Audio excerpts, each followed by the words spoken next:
acclamons celui qui est vivant. Il est ressuscité. Il est vivant. Il règne. Il vit. Reçois toute la gloire. Notre Dieu et notre Seigneur. Reçois nos acclamations. Tu es le roi des gloires. Tu es le Seigneur des seigneurs. Tu es celui qui dit une chose et la chose s'accomplit. Tu es celui quand tu parles. Tu sais ce que tu dis. Reçois la gloire. Reçois l'honneur. Merci Seigneur. Merci Jésus. Nous te bénissons Saint-Esprit pour ta présence. Bénis ta parole dans nos cœurs. Il est écrit, l'homme ne vivra pas du pain seulement, mais de toute parole qui sort de la bouche de Dieu. Que ta parole, qui est une sémence, trouve nos cœurs comme des endroits arables, des bonnes terres, afin que ta parole germe en nous. Accomplis tes objectifs en ce dimanche. Au nom de Jésus, nous acclamons le Seigneur. Gloire à Dieu. Alléluia. Est-ce que tu peux saluer ton voisin? Tu lui dis bienvenue dans la présence du Seigneur. Gloire au Seigneur. Est-ce qu'on peut apprécier notre chorale et l'officiant du jour? C'est merveilleux. Que Dieu vous bénisse abondamment. Que Dieu ajoute encore l'huile sur son serviteur. C'était merveilleux. Que Dieu vous garde dans la hauteur. Gloire au Seigneur. Nous bénissons le Seigneur pour sa grâce qui nous accorde d'être là. Nous disons merci à notre papa pour la marque de confiance qui ne cesse de renouveler à nous, afin que nous puissions partager la parole de Dieu. Alléluia. Nous sommes dans les mois dédiés comme mois des familles et nous bénissons le Seigneur pour ceux-là qui nous ont précédés du haut de cette chair. Et le dimanche antérieur où le pasteur Jean-Baptiste introduisait ce mois et nous partageait sur une pensée reçue devant les hommes et devant Dieu. Et le dimanche passé, récemment, le pasteur Richard était en train de nous bénir, de nous entretenir sur la pensée, si l'Éternel ne bâtit la maison, point de suspension. Gloire à Dieu. Et nous poursuivons dans ce même élan, et j'aimerais nous proposer une pensée, un thème en ce dimanche, que je l'intitule « Les démons et leurs menaces dans les familles ». Les démons et leurs menaces dans les familles. Des textes de base que je nous propose rapidement. Matthieu chapitre 15, le verset 21 au verset 22. Et nous allons lire Marc chapitre 9e, du verset 14 au verset 18. Je lis rapidement dans le nom de Jésus. Jésus étant parti de là, se retira dans le territoire de Tyr et de Sidon. Et voici une femme cananéenne qui venait de se contrer lui cria « Aie pitié de moi, Seigneur, fils de David. Ma fille est cruellement tourmentée par les démons. » Ma fille est cruellement tourmentée par les démons. Marc chapitre 9, le verset 14 au verset 18, il est écrit ceci. Lorsqu'ils firent arriver près des disciples, ils virent autour d'eux une grande foule et des scribes qui discutaient avec eux. Dès que la foule vit Jésus, elle fut surprise et accourut pour les saluer. Il leur demanda, sur quoi discutez-vous avec eux? Et un homme de la foule lui répondit, Maître, j'ai amené auprès de toi mon fils qui est possédé par un esprit muet. En quelque lieu qu'il le saisisse, il le jette par terre. L'enfant écume, grince dedans et devint tout raide. J'ai prié tes disciples de chasser l'esprit et ils n'ont pas pu, parole du Seigneur. Alléluia. Bien-aimés dans le Seigneur, dans ces mois de famille où il nous est demandé, et tel est le souhait, telle est la prière même pour ces mois, le bonheur de vivre dans une famille stable et épanouie. Mais j'aimerais nous dire, Église, qu'il sera difficile que nous puissions vivre dans une famille heureuse, stable et épanouie sans tenir compte aussi de la prise en charge spirituelle de nos familles. Nous devons tenir compte de la prise en charge. C'est l'une des stratégies pour qu'une famille soit stable, pour qu'une famille vive le bonheur, pour qu'une famille expérimente son épanouissement. Nous devons savoir, Église, que nos familles sont en débandade, sont déstabilisées aujourd'hui parce que nos familles ont plusieurs menaces. Et parmi les menaces qui visent à déstabiliser, à ruiner nos familles, il y a les démons. Il y a beaucoup de menaces, mais parmi ces menaces, il y a les démons, qui sont des menaces qui visent à détruire nos familles, à les déstabiliser, à les empêcher même d'être stables, à les empêcher même de vivre leur épanouissement. Mais la grâce de Dieu fera que nous puissions vivre cela parce que telle est sa volonté. Quand nous lisons nos deux textes de base, on nous présente deux types de familles. La première famille, c'est la maman qui est en train de prendre soin de sa fille. La Bible dit que c'était une femme cananéenne. Lorsqu'elle arrive devant Jésus, elle est directe. Elle n'est pas en train de dire que mon enfant... Ce n'est pas que l'enfant n'était pas parti dans les vacances. Il y a un problème de démon. Deuxième famille, on nous présente un papa. Pour tout simplement nous mettre en équilibre, que pour la gestion de la famille, on a besoin de papa, on a besoin de maman. C'est un papa qui va vers Jésus avec un enfant. Et qu'est-ce qui se passe? Il est en train de dire exactement au Seigneur. Il dit, je suis venu devant toi, pas pour te saluer, pas pour contempler ce que tu es en train de réaliser dans ces contrées, mais il dit, j'ai un cas dans ma famille. Ma famille est déstabilisée. Ma famille manque la paix. Ma famille est privée du bonheur. Quel est le problème? Il dit, mon enfant a un problème de démon. Mon enfant est possédé d'un esprit mioué. Et il dit, quand l'esprit saisit l'enfant, il le jette par terre. L'enfant écume. La mousse blanchâtre sort de la bouche de l'enfant comme de l'épilepsie. Mais je m'imagine le cas de ces papas. C'est que ça pouvait être même à l'école. En pleine classe, l'enfant peut être intelligent, mais après un temps, l'enfant sent des mouvements et quand ces mouvements arrivent par terre. Ça peut être même le papa partait avec son enfant à l'école le dimanche. Nous allons chanter Jésus est Seigneur, mais après X temps, les démons arrivent et on projette par terre parce que la Bible ne précise pas les lieux exacts. C'est qu'à tout moment, qu'il pouvait être saisi. Je m'imagine même s'il pouvait être dans un véhicule avec l'enfant pour aller quelque part, pour le divertissement, en plein divertissement, l'enfant commence à écumer et l'enfant est par terre. La Bible dit qu'il est devenu tout raide et l'enfant ne pouvait plus parler. Quel malheur!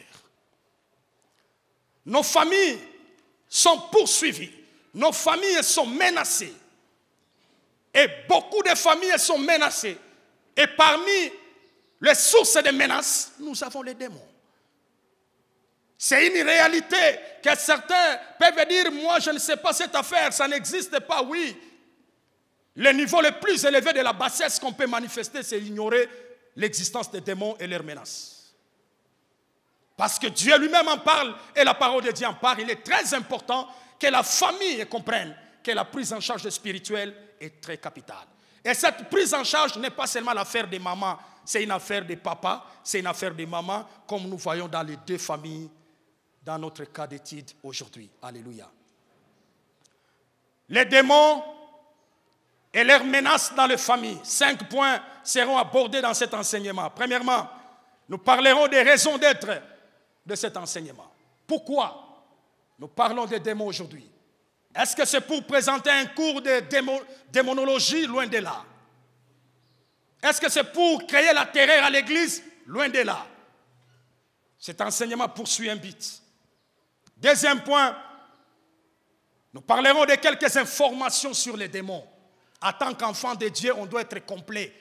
Il faut connaître certaines choses.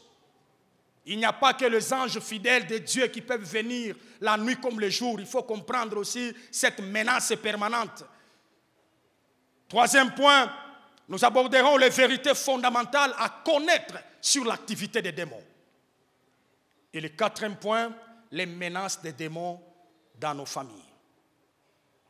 Et le cinquième point, par la grâce de Dieu, nous serons en train de chuter en répondant à une question. Que chacun de nous sera en train de se poser cette question. Que faire pour arrêter les menaces des démons dans ma famille? Que faire? Rapidement, prenons le premier point, les raisons d'être attachés à cet enseignement. J'en note deux. Premièrement, je vais amener les parents et les enfants à prendre au sérieux leur vie spirituelle. Lorsque nous parlons des démons et leurs menaces dans les familles, c'est pour tout simplement amener les parents présents, même les futurs parents. Prenez au sérieux votre vie spirituelle. C'est malheureux de voir quelqu'un, il prend soin de ses vêtements, il prend soin de ce qu'il va manger, il prend soin de toutes ces choses, ce n'est pas mauvais, mais prenez aussi soin de votre vie spirituelle. Le monde spirituel prime sur le monde physique. Tout ce que nous voyons dans le physique vient du spirituel. C'est là que Dieu est en train de dire à Moïse, tu dresseras pour moi le tabernacle selon le modèle qui t'a été montré ou à la montagne. Dans le spirituel, chez Dieu, il y avait un tabernacle. Là où Christ est entré avec le sang, mais il lui dit, fais ça aussi sur la terre. Pour dire, le monde spirituel n'est pas à mépriser. Ce n'est pas parce que les esprits ne sont pas visibles physiquement qu'ils n'existent pas. Prenez au sérieux votre vie spirituelle. Deuxième raison d'être attaché à cet enseignement, c'est d'amener les enfants de Dieu à comprendre que c'est possible de mettre fin aux menaces des démons dans nos familles. C'est possible. Ce n'est pas quelque chose d'irréversible. Ce n'est pas quelque chose d'inchangeable. Parce que la Bible dit, les ténèbres ne régneront pas à toujours. Les ténèbres ne régneront pas à toujours. Et le sage dit dans Ecclésiaste 3, le premier verset, il y a un temps pour tout. Et j'aimerais dire à quelqu'un, c'est possible que tu arrêtes les menaces des démons dans ta famille. C'est possible, ce n'est pas irréversible, c'est possible que tu arrêtes. Et je prie que Dieu t'aide à le faire. Josué chapitre 21, le verset 44, la version second 21, la parole de Dieu dit ceci. L'Éternel leur accorda du repos de tous côtés, comme il avait juré à leurs ancêtres. Aucun de leurs ennemis ne put leur résister. Et l'Éternel les livra tous entre leurs mains. Je prie ce matin que l'Éternel t'accorde le repos de tous côtés. Il y a de ceux-là qui ont reçu déjà le repos sur le plan matériel, sur le plan financier. Ce n'est plus une casse-tête, mais sur le plan spirituel, il y a des choses qui se passent. Il y a des familles nanties, mais qui ne dorment pas. Il y a des gens qui ont tous les moyens, mais qui ne mangent pas. Il y a des gens que vous les voyez rouler carrosse, bien habillés, la maison classe, 5 étoiles, 3, 8. Mais quand la nuit arrive, les gens ne dorment pas. Ils préfèrent même que nous puissions faire 24 heures sur 24 heures du jour. Ils ne veulent pas qu'il y ait la nuit parce qu'il y a quelque chose qui va arriver. Et il y a quelqu'un qui sent comme des menaces quand il fait 18 heures, 15 heures, il sent ces choses venir. J'aimerais t'annoncer ce matin, le temps de ta délivrance est venu. Et Dieu a envoyé ce message pour dire à quelqu'un, il est possible de mettre fin à cette affaire. Tu peux vivre en paix. Tu peux être calme. Les combats spirituels le matin, combats spirituels à 12h, combats spirituels à midi, la Bible dit, et l'Éternel leur accorda les repos de tous côtés. Combien on a besoin de passer un moment où nous avons les repos de Dieu? Que le Seigneur nous accorde les repos dans nos familles. Alléluia. Abordons le deuxième point, quelques informations sur les démons. Je note 4 informations rapidement. La première information, c'est que les démons sont les anges déchus, rejetés par Lucifer lors de sa rébellion au ciel. Les démons sont les anges déchus. Il y a beaucoup de philosophies sur les démons. Certains disent même que, au-delà de créer les êtres humains, au-delà de créer les anges, Dieu a créé aussi les démons. Non, ils sont devenus démons. Apocalypse chapitre 12, le verset 4. La Bible dit, Saké entraînait le tiers des étoiles du ciel et les jetait sur la terre. Les dragons s'éteignent devant la femme qui allait enfanter afin de dévorer son enfant lorsqu'elle aurait enfanté. Les dragons ici, il est question de Lucifer. Lucifer est devenu plus tard Satan, Lucifer qui veut dire l'ange de lumière, porteur de lumière. Il est devenu Satan après sa rébellion. Il n'a jamais été ce qu'il désirait parce qu'il a refusé d'être ce que Dieu lui avait prédestiné. Dieu lui a prédestiné comme un ange porteur de lumière, mais lui voulait devenir Dieu. J'aimerais dire à quelqu'un, à tout moment, lorsque nous refusons d'être ce que Dieu nous a prédestiné, nous finirons par être une créature bizarre. Dieu fonctionne avec deux plans. Il a le recto et le verso. C'est-à-dire, si tu refuses de fonctionner dans le recto, il t'amènera dans le verso. Lucifer, aujourd'hui, se retrouve Satan, c'est le verso. Mais Dieu l'attendait dans le recto. J'aimerais dire à quelqu'un, sois content de ce que Dieu t'a prédestiné. Combien c'est bizarre aujourd'hui. Quelqu'un peut se dire même, je peux décider sur mon sexe. Je peux devenir homme ou femme. C'est la folie des hommes. C'est la folie des hommes. Dieu t'a prédestiné comme femme, reste femme. Dieu t'a prédestiné comme homme, reste homme. Ne cherche pas à changer, sinon tu risques de te retrouver dans le verseau. Deuxième information sur les démons. Les démons, lorsque nous lisons bien les Saintes Écritures, ont plusieurs appellations. La Bible parle des esprits méchants. La Bible parle aussi des esprits impurs. La parole de Dieu parle aussi des esprits mauvais. Apocalypse 19, le verset 15. La parole dit de l'esprit malin. C'est un esprit malin.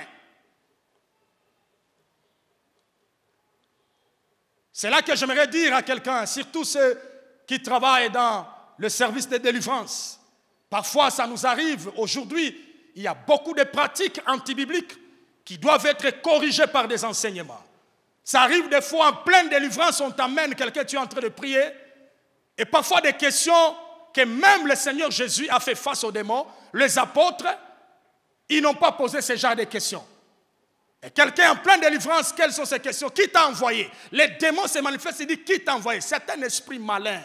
Il peut troubler et beaucoup de familles sont en débandade aujourd'hui à cause de la mauvaise gestion des délivrances. Quand nous voyons le Seigneur Jésus, il n'a jamais posé une telle question. Qui t'a envoyé ou qui? Il a posé la question une seule fois, il dit, qui es-tu? Face au fou de Gadara, et ce démon-là lui dit, Légion est mon nom. Pour dire, nous sommes plusieurs. Bien-aimés dans le Seigneur, ça arrive que tu demandes qui t'a envoyé, c'est là que nous voyons en pleine délivrance, c'est la tante, c'est l'oncle, c'est papa de tel. Et puis après la délivrance, la famille est divisée. Vous pensez qu'un esprit malin, il peut rouler même quelqu'un qui est en pleine délivrance si tu n'as pas le discernement et si tu n'es pas préparé, si tu n'es pas équilibré. C'est un esprit malin. Alléluia. Je ne suis pas ici en train de dire que les démons ne peuvent pas passer par ce genre de personnes. Ils peuvent passer par quiconque. Laisse la porte ouverte et il peut travailler. Alléluia. 1 Timothée 4, le premier verset, la Bible parle même des esprits séducteurs. Et il y a même une doctrine qu'on appelle la doctrine des démons. Il y a même tout un enseignement, leur doctrine. L'apôtre parle de la doctrine des démons. Troisième information sur les démons, c'est que les démons savent qu'ils seront tourmentés un jour. Les démons savent qu'un jour ils seront tourmentés. Matthieu chapitre 8, le verset 29. Quand Jésus se met à les chasser, il dit, pourquoi tu nous tourmentes avant le temps? Nous savons que le temps où nous serons dans le lieu de tourment arrivera. La Bible dit, et voici, ils s'écrièrent, qu'y a-t-il entre nous et toi, fils de Dieu? Es-tu venu ici pour nous tourmenter avant le temps? Pour dire, ils savent qu'à un moment donné, ils seront tourmentés. Alléluia. Quatrième information sur les démons, c'est que les démons ont 6 caractéristiques majeures. 6 caractéristiques majeures qu'ont les démons. Premièrement, ce sont des esprits spirituels réels au service de Satan. Ce sont des esprits réels, ça existe. Même si quelqu'un dit au nom de Jésus, moi les démons n'existent pas. Ok, même si tu dis que ça n'existe pas, mais tu vas reconnaître leur existence même par leurs menaces. Les démons existent. Et la Bible en parle. Ce sont des esprits réels. Mais ils travaillent au service de Satan. C'est pourquoi en pleine délivrance, tu n'as pas besoin de poser la question qui t'a envoyé. Son maître, c'est le diable. Le diable l'envoie. Tu as besoin d'être clair et précis dans ce que tu es en train de faire. Alléluia. Deuxième caractéristique, les démons sont dépourvus de corps, mais aiment habiter les corps physiques. Les démons sont dépourvus de corps, ce sont des esprits. Mais ils aiment habiter les corps. Luc chapitre 11, le verset 24 à 26. La Bible dit, lorsque l'esprit méchant ou impur, le Seigneur Jésus dit, lorsque l'esprit impur est sorti d'un homme, il va dans des lieux arides pour chercher du repos. N'en trouvant point, il dit, je retournerai dans ma maison. Il dit même dans sa maison. Les démons aiment le corps. C'est qu'il n'est pas à l'aise d'errer comme Dieu les a prédestinés les esprits. Il dit, je retournerai dans ma maison, d'où je suis sorti. Là où il était, il dit, c'est ma maison. Et le verset 25 dit, et quand il arrive, il la trouve balayée et ornée, alors il s'en va et il prend 7 autres esprits plus méchants que lui. Le chiffre 7, c'est le chiffre de la perfection. Ici, il est question de la perfection démoniaque. Il prend 7 autres démons plus méchants que lui. Et la Bible dit, ils entrent dans la maison, s'y établissent. Et la dernière condition de cet homme est pure que la première. Les démons n'ont pas de corps, mais ils aiment habiter un corps. Comprenez ça, c'est très important. Alléluia. Mais je prie ce matin que les démons n'aient pas de la place en toi. Même dans ta famille et même dans tes enfants. Notre corps est le temple du Saint-Esprit. Alléluia. Autre caractéristique, ils veulent travailler en secret. Les démons veulent travailler en secret. Là où vous voyez quelqu'un possédé par les démons, si vous lui posez la question, il ne va pas accepter. C'est en pleine démonstration de force que vous allez vous rendre compte que quelqu'un qui était bien habillé, bien vêtu, or il y avait un démon dedans. Ils travaillent en secret. Les démons ne sont pas seulement avec les gens qui sont sales. Même quelqu'un qui est propre, bien habillé, parfumé, le démon peut être là. Et il est en train de fonctionner sans le savoir. Alléluia. Que Dieu nous aide à comprendre ces choses. Une autre caractéristique, leur influence est toujours négative. Quand les démons arrivent dans une vie, on ne pose pas la question, qu'est-ce que tu es venu faire? Il est venu détruire, il est venu déstabiliser. C'est la mission de leur chef, Satan. Jean 10, 10. Le diable ne vient que pour voler, égorger et détruire. Quand ils arrivent dans une famille, ils déstabilisent. La femme cananéenne, déstabilisée. C'est papa de Marc 9, toute la famille en débandade. On dit c'est le petit frère. Si c'était le fils aîné, on ne sait pas. C'est le fils aîné qui tombe, il commence à écumer. Qu'est-ce qui arrive? Leur influence est toujours négative. Quand les démons arrivent, ils apportent l'influence négative dans une famille. Alléluia. Une autre chose à dire, les démons croient qu'il y a un seul Dieu. Ils croient l'existence d'un seul Dieu. Jacques chapitre 2, le verset 19. Les démons aussi croient qu'il y a un seul Dieu. Mais le problème, c'est que dans leur croyance, ça ne produit pas un effet positif pour leur compte. Même s'ils croient qu'il y a un seul Dieu, c'est différent de nous les êtres humains. Quand ils croient, ils sont déjà rejetés.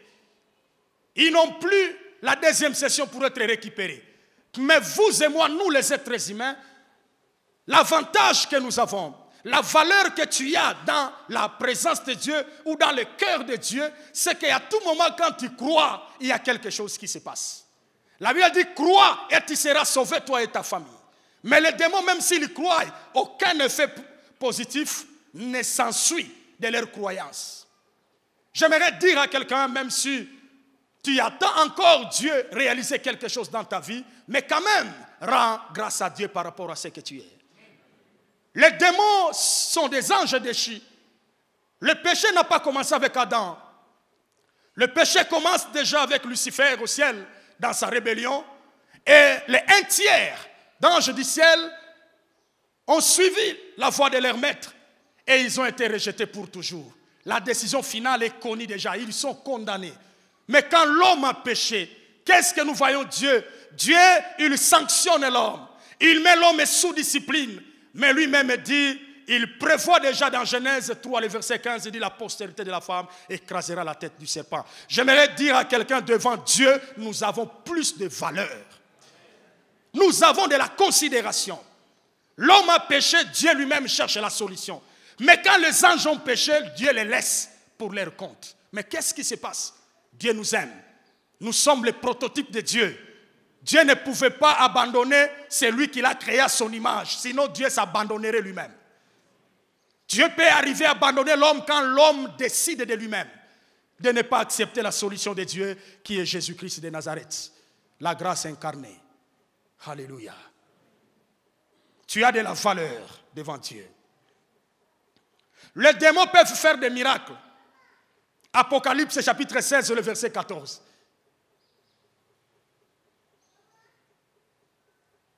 Une autre information, c'est que les démons ne se fatiguent pas et ne meurent pas.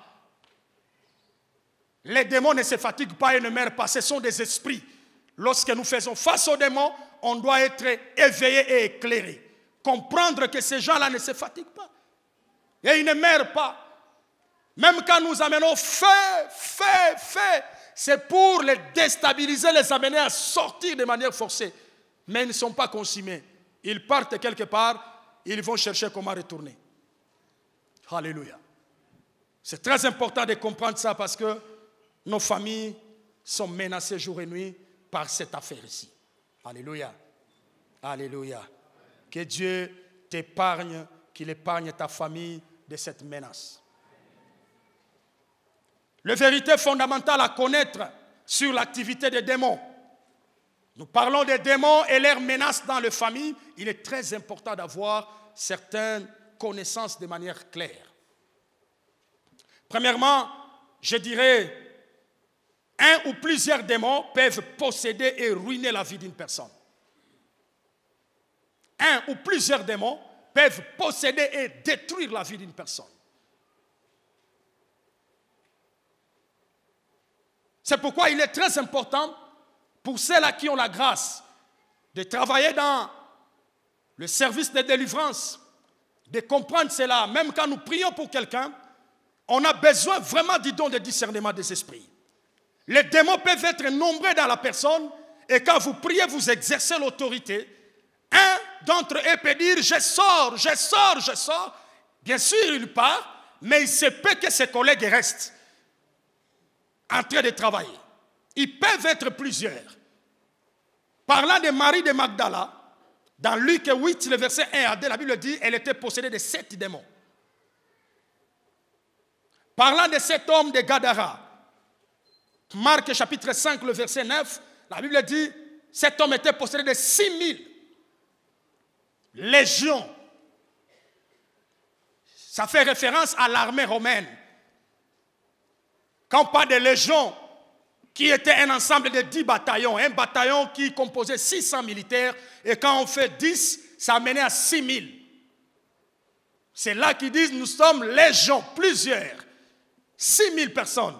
C'est pourquoi il est important de prendre soin, de faire les suivis après même un temps de délivrance, parce qu'ils peuvent être nombreux. Alléluia. Que Dieu nous amène à comprendre ces choses. Deuxième vérité fondamentale à comprendre sur l'activité des démons, c'est que les démons exercent leurs menaces de deux manières. Premièrement, à l'intérieur de la personne, et là c'est par la possession démoniaque. On peut posséder une personne. Comme ce papa-là de Marc 9 dit, mon enfant est possédé par un esprit, oui. Quand les démons jetaient l'enfant, c'était à l'intérieur de l'enfant. Il peut posséder quelqu'un et puis il exerce la menace. Ça peut être aussi à l'extérieur de la personne. Et cela, c'est par les moyens d'envoûtement. Quelqu'un peut être envoûté. Et puis il commence à poser des actes. Vous vous dites, mais qu'est-ce qui se passe? Il arrive des fois, vous voyez, dans un couple, les gens se disputent. et quelqu'un est prêt à demander même le divorce, quand vous les écoutez, vous dites, est-ce que c'est à cause seulement de ça? Parce que seulement les gobelets étaient sur la table et tu es venu avec le visiteur, il faut taper ta femme. On se demande, mais qu'est-ce qui se passe? Il y a des actions, il y a des attitudes, il y a des comportements qui sont influencés par les démons sans le savoir. Sous l'envoûtement, tu peux faire n'importe quoi. Mais les gens se demandent, est-ce que ce papa devrait faire ça? Est-ce que cette maman devrait injurier son époux de cette manière-là? Mais qu'est-ce qui se passe? Sous l'envoûtement, on peut tout faire. Parce que par l'envoûtement, c'est la perte de contrôle de soi. Quand quelqu'un est envoûté, il perd le contrôle de soi. Il peut poser n'importe quel acte. Là, les démons fonctionnent, mais à l'extérieur de la personne.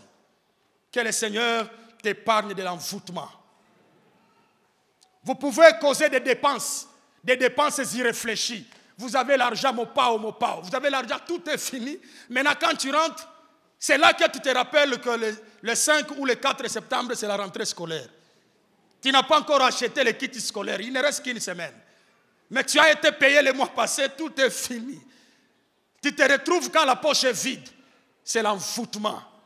Les démons peuvent travailler même à distance. Je prie que Dieu vous épargne de l'envoûtement.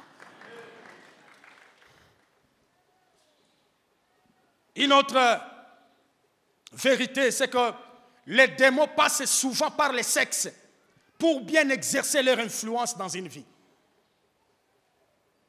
Les démons passent souvent par le sexe pour exercer leur influence dans une vie. Vous n'avez pas d'idée de ce qui arrive.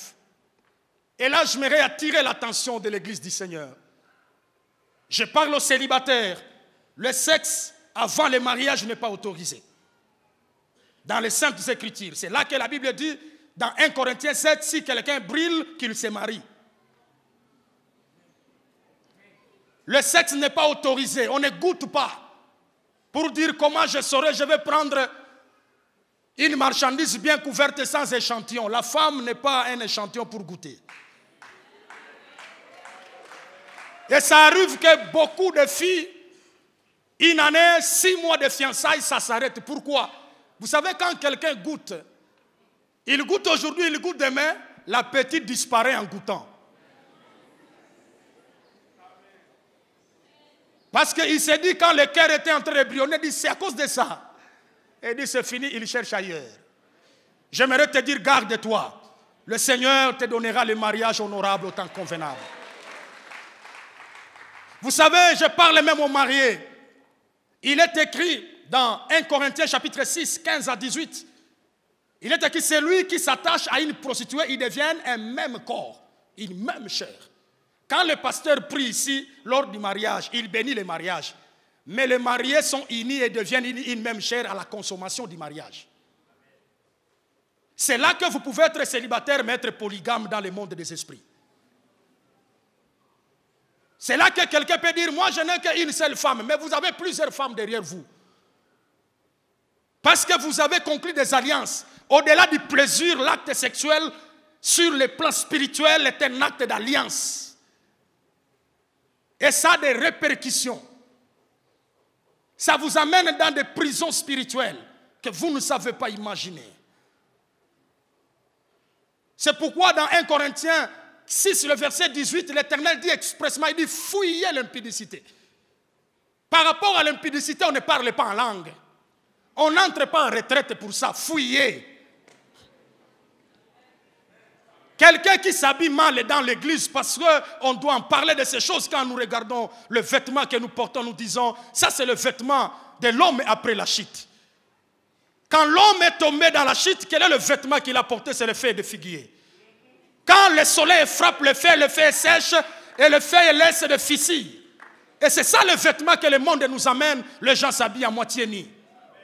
Et vous mettez devant tout le monde, et pourquoi vous mettez le foulard? Laissez seulement que nous voyons.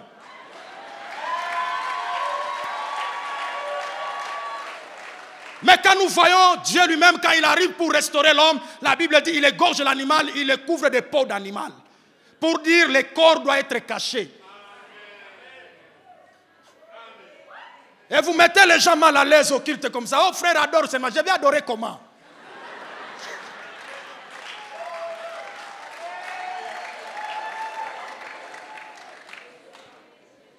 Je vais adorer comment? Habillez-vous bien.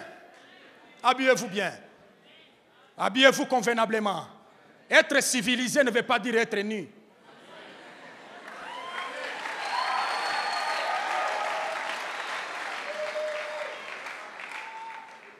Hébreux chapitre 13, le verset 4, la Bible dit que le mariage soit honoré de tous et les lits conjugales exemptes de toute suite. Je parle aux mariés. Non, moi j'ai commis l'adultère en dehors de ma maison, je me suis lavé. Les savons ne lavent pas cette souillure. Papa, tu as l'argent, parce que certains péchés, ça demande de l'argent. Quand vous demandez, on parle de l'impudicité, c'est la jeunesse. Ce n'est pas seulement la jeunesse. Parfois, les jeunes n'ont pas l'argent pour commettre ça. Vous avez votre argent porte-monnaie plein de dollars. Papa, dans l'église, vous déstabilisez les gens. Et puis quelqu'un s'est dit, j'ai déjà réparé avec ma femme. Est-ce que le mariage, c'est l'institution de ta femme? Même si tu as réparé avec ta femme, si tu n'as pas demandé pardon à Dieu et prendre la décision d'abandonner l'adultère, l'Éternel sanctionnera. Comment nous aurons des familles stables dans l'adultère? On fait des enfants partout et puis on se dit non, Dieu lui-même prendra soin. Il prendra soin de quoi? Que Dieu nous aide à comprendre ces choses. Les démons passent par là. Il y a beaucoup qui souffrent des maladies bizarres, des histoires qui attaquent les familles parce que les démons ont trouvé place en vous.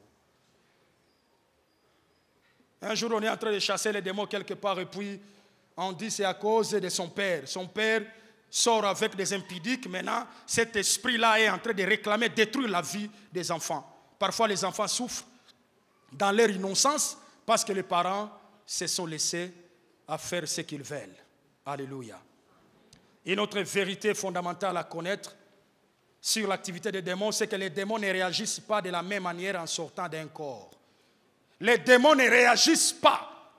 Quelqu'un qui est déséquilibré, quand il prie pour quelqu'un, s'il n'a pas encore entendu, je pars, il dit, il n'est pas encore parti. Il y a des démons qui partent en agitant une personne, il y a des démons qui partent en poussant des cris, il y a des démons qui partent en faisant vomir une personne, il y a des démons, vous voyez quelqu'un en train de pleurer.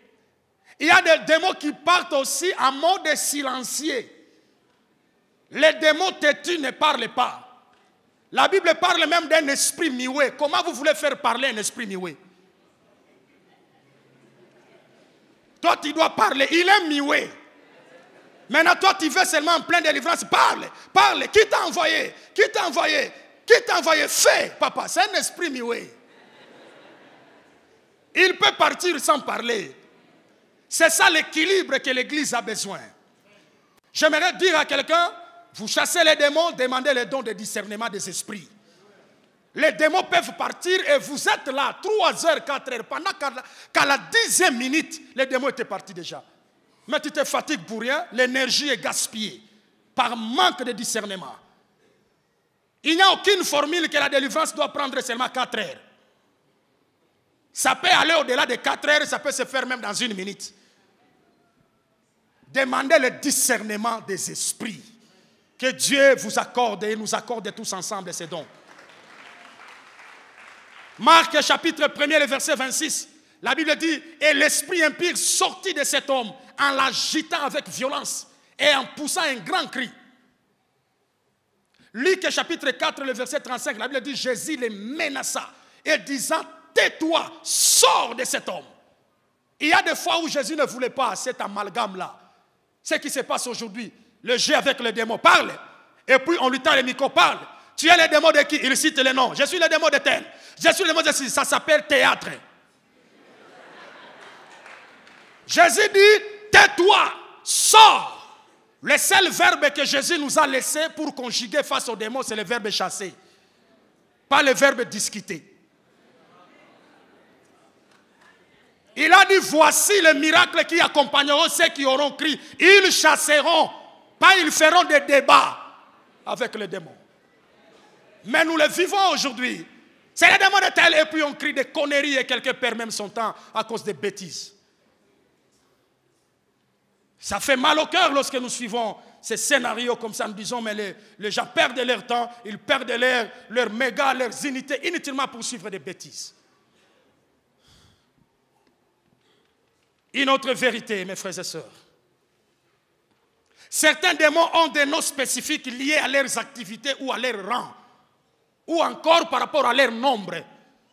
Luc chapitre 8, le verset 30, Jésus lui demanda « Quel est ton nom ?» Il dit « Légion », répondit-il, car plusieurs démons étaient entrés en lui. Il s'appelle Légion, c'est par rapport à leur nombre. Actes des apôtres chapitre 16, le verset 16, on parle de l'esprit de Python. Python, c'est l'esprit de séduction.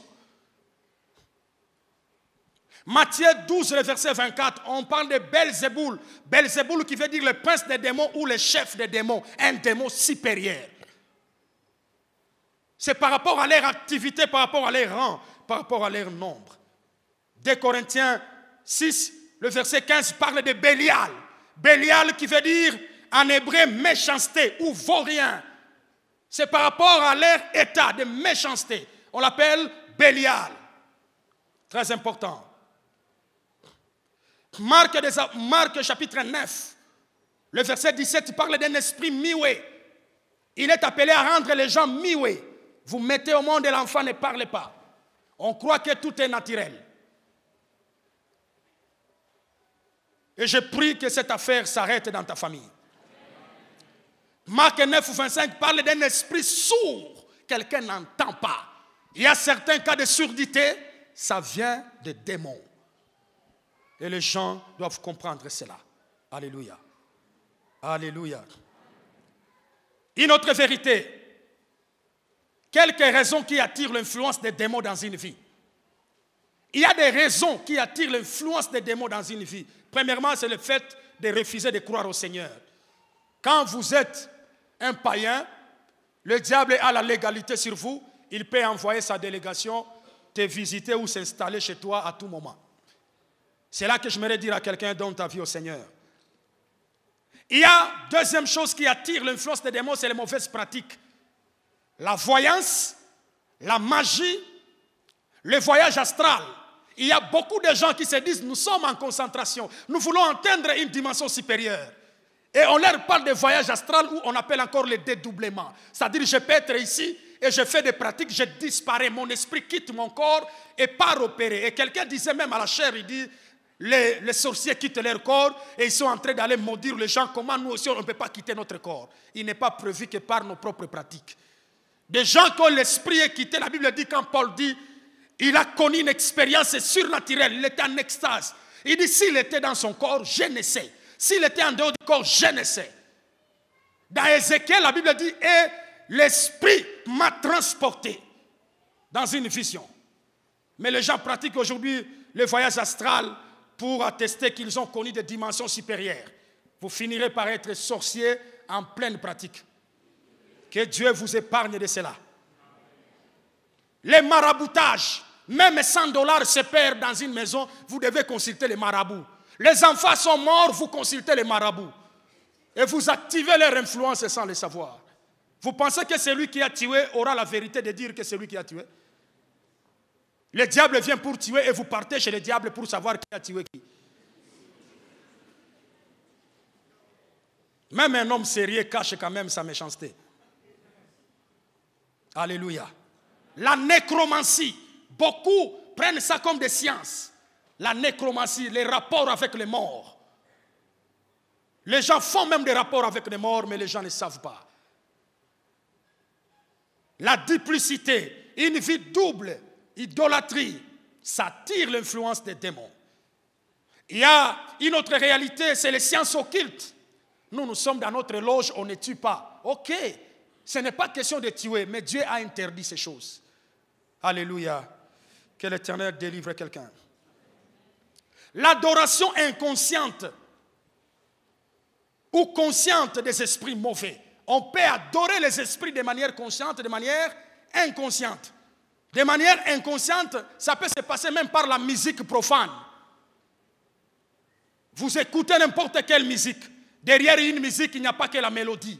Il n'y a pas que la danse, il y a l'esprit qui inspire ces choses. C'est là que vous allez voir quelqu'un, il est en train de chanter, dit seulement, on donne seulement les conseils. Quels conseils? Trouvez les conseils dans la Bible. Qu'est-ce que vous cherchez? Dans les téléphones, même dans les maisons, il y a des musiques profanes. Et les gens se disent, où est le verset? Le verset est là. Le verset est là. Ézéchiel chapitre 28, le verset 13, la partie C. La Bible dit, faisant allusion à Satan, la Bible dit, tes tambourins et tes flûtes étaient à ton service, préparés pour le jour où tu as été créé. La musique, là, le diable manipule fort. Et je prie que Dieu vous garde. C'est un don précieux, chanter pour Dieu. Mais lui aussi était chargé de ça.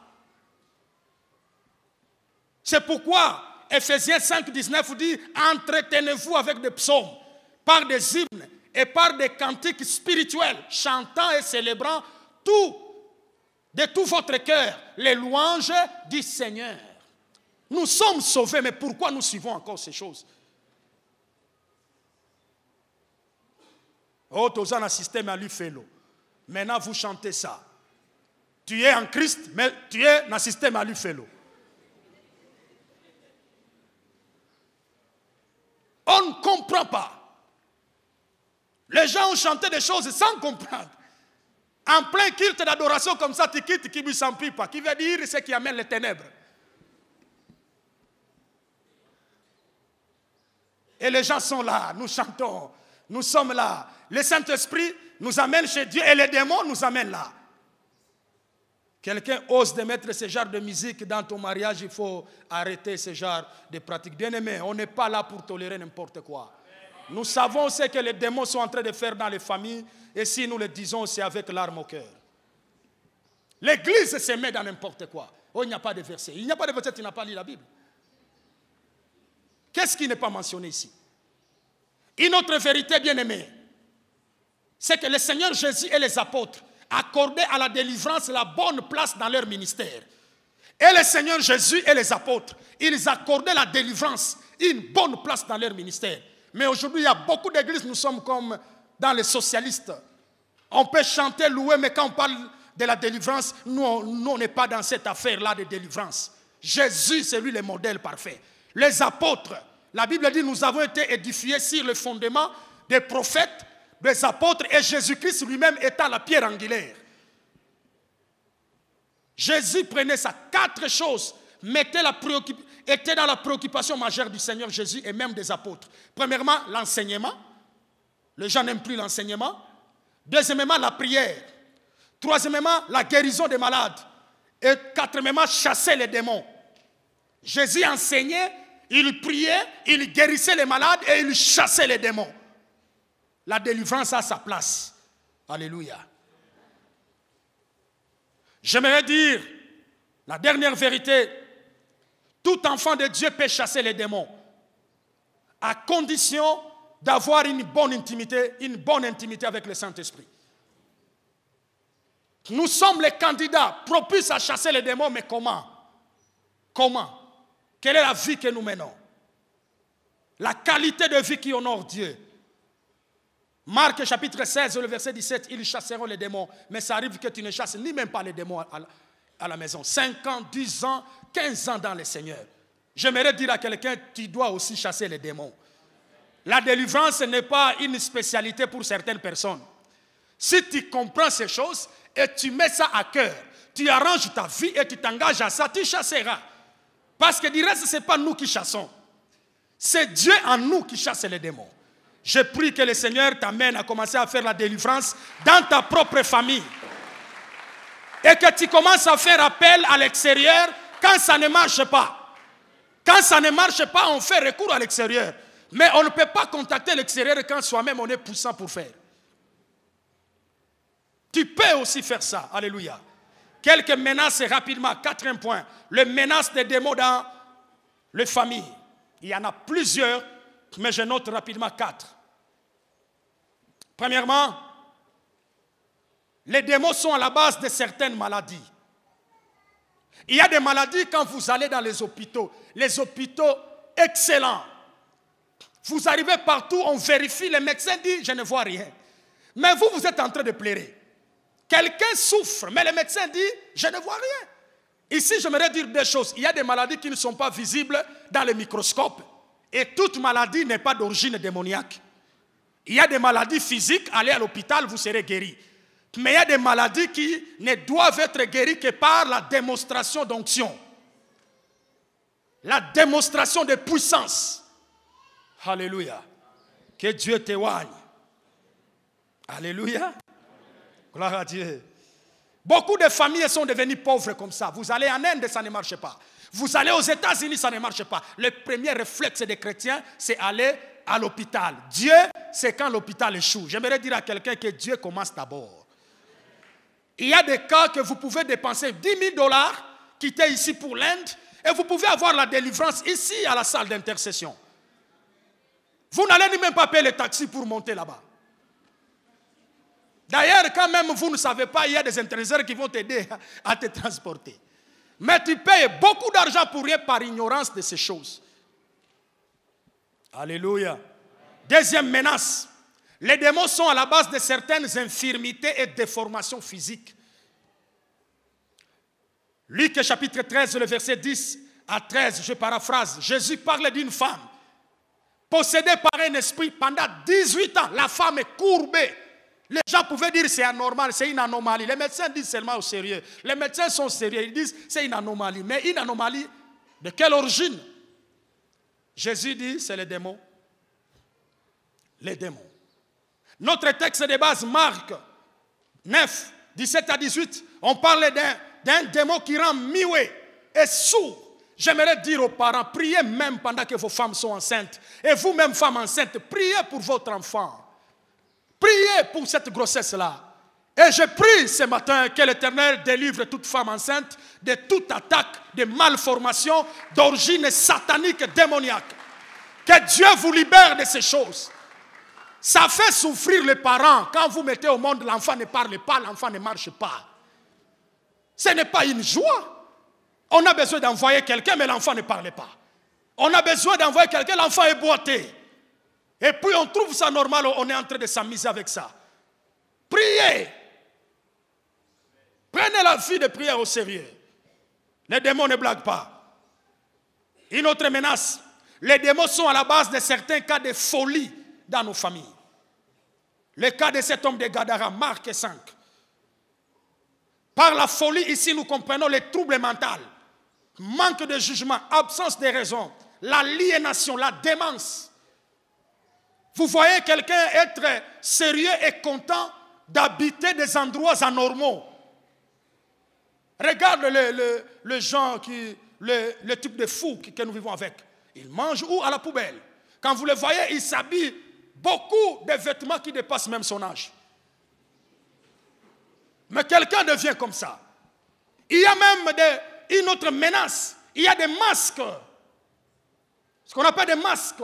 Vous regardez une jeune sœur, très belle, âgée de vingtaine d'années, mais vous ressemblez à une vieille maman. Quand on vous regarde, c'est comme si vous êtes plus âgé que votre mère. Il y a une influence qui arrive. Et quiconque s'approche de toi, il est en train de voir, elle est plus âgée que moi. J'ai pris que l'Éternel te délivre de cette affaire. Il y a des masques comme ça, masques de pauvreté. Lorsqu'on parle de la richesse, c'est comme si on est en train de vouloir devenir Dieu comme Satan. Les gens sont cloués dans ce genre de choses. Alléluia. Les démons manipulent certains accidents et certaines catastrophes naturelles en vue de précipiter les hommes à la mort. Le monde spirituel aime le sang. Dans le sang, il y a la vie. Le diable connaît les secrets du sang. Jésus a dit, j'ai donné ma vie. Comment il a donné sa vie? C'est en versant le sang. Les grandes alliances dans le monde spirituel, dans le monde des esprits, on ne les conclut pas avec l'argent. On les conclut avec le sang. C'est là que vous allez voir quelqu'un, il est en train de t'aimer, je t'aime beaucoup, ma chérie, je vais te marier. Et il te dit que je te fasse une incision et puis on va se sucer le sang. Attention avec ce genre de pratique, c'est courant. On ne prouve pas l'amour à quelqu'un en suçant son sang. C'est un pacte de sang. Et vous lui donnez l'autorisation d'opérer dans votre vie. Même sans votre vouloir. On prouve l'amour à quelqu'un en état sincère. Que Dieu te préserve des malfaiteurs. Alors, que faire? Cette question pendant que nous voulons prier. Que faire pour arrêter les menaces des démons dans ma famille? Je comprends tout ce que les démons peuvent faire, mais que faire? Je l'ai dit, ce n'est pas irréversible. Il y a plusieurs choses à faire. Rapidement, la première des choses à faire, il faut ramener Dieu et ses principes comme priorité dans la famille. Ramener Dieu et ses principes comme priorité dans la famille. La Bible dit dans 1 Timothée 5, 8, celui qui ne prend pas soin des siens est pur qu'un infidèle. Prendre soin de sa famille n'est pas seulement nourrir les enfants, acheter les vêtements, acheter les kits scolaires, acheter le véhicule pour les enfants, c'est aussi la prise en charge spirituelle. Ramenons Dieu dans nos familles. Où est le culte des familles? La prière dans beaucoup de familles, on laisse ça à maman et aux enfants. C'est là que les hommes sont disqualifiés souvent. Toutes les prophéties viennent de l'autre côté. Toi, tu n'es pas concerné de cette affaire. Papa des missionnaires, revenez dans le culte des familles. Revenez dans la vie spirituelle du sérieux. Pratiquez la parole. Pratiquez la parole. On ramène Dieu en étant obéissant face à sa parole. Alléluia. Alléluia. Nous voyons Isaac. Dans Genèse 25, sa femme Rebecca est stérile. Avant même d'aller voir le sacrificateur, la Bible dit Isaac implora l'Éternel pour sa femme. Et sa femme devint enceinte. Je prie que Dieu commence à t'exaucer en tant qu'homme pilier. Vous savez, ça fait du bien lorsque ta femme dit papa, c'est à cause de ta prière là que Dieu m'a exaucé. Ça ajoute l'autorité. L'autorité n'est pas seulement dans l'argent. Parce que si tu arrives dans une sphère où tu ne gères pas, tu n'interviens pas, l'autorité sera déséquilibrée. C'est là que tu peux dire oui, quelqu'un te dit non. Parce qu'il y a quelqu'un d'autre qui est en train de prendre soin d'elle spirituellement. Que Dieu nous amène à ça. Je termine en disant deuxième chose. Que faire pour arrêter l'influence des démons dans ma famille? Affronter les démons avec foi par la prière d'autorité. Affronter les démons avec foi par la prière d'autorité. La prière d'autorité change même ton attitude, change même ta manière de faire les choses. Ici, je ne suis pas en train seulement de dire par rapport à la voix, il faut seulement crier non. Mais quand on est plein conscient de son autorité, on n'est pas en train de dire cher démon, je te supplie au nom de Jésus, sors. Démon, je te supplie, sors. Sors, sors cher démon. Il n'y a pas de cher démon. La Bible dit, parlant des démons, il y a des verbes appropriés. Paul, lorsqu'il est face à l'esprit de Python dans Acte 16, 18, il dit, je t'ordonne. Jésus, lorsqu'il fait face au démon, il dit, Jésus menaça. Quand il menace, c'est pas cher démon, sors, sors. Et qu'est-ce qui se passe? Ce n'est pas la voix seulement, mais c'est la prise de conscience de ton autorité en Christ. Quelqu'un qui est conscient de son autorité, il exerce sérieusement. Quand il parle, on sait que c'est une autorité qui parle. Il y a des démons têtus. Il faut exercer ton autorité. Alléluia. La Bible dit, bien-aimé, le Fils de Dieu est apparu afin de détruire les œuvres du diable. J'aimerais que nous puissions nous lever pendant 1 minute, 2 minutes, nous allons prier. Les démons et leurs menaces dans les familles.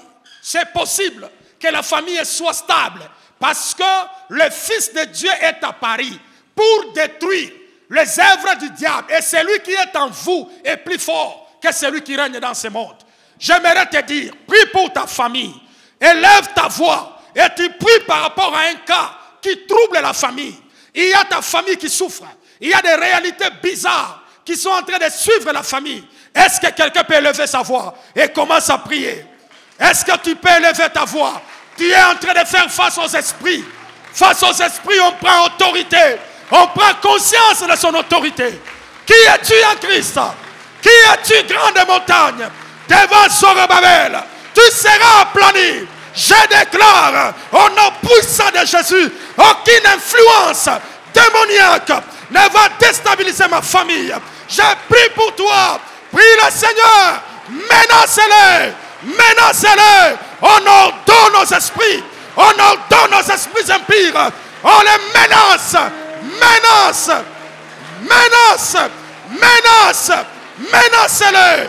Prie le Seigneur. Prends autorité. Prends autorité. Prends autorité. Tu es malade. Tu es malade. La maladie est bizarre. La maladie est bizarre. Lève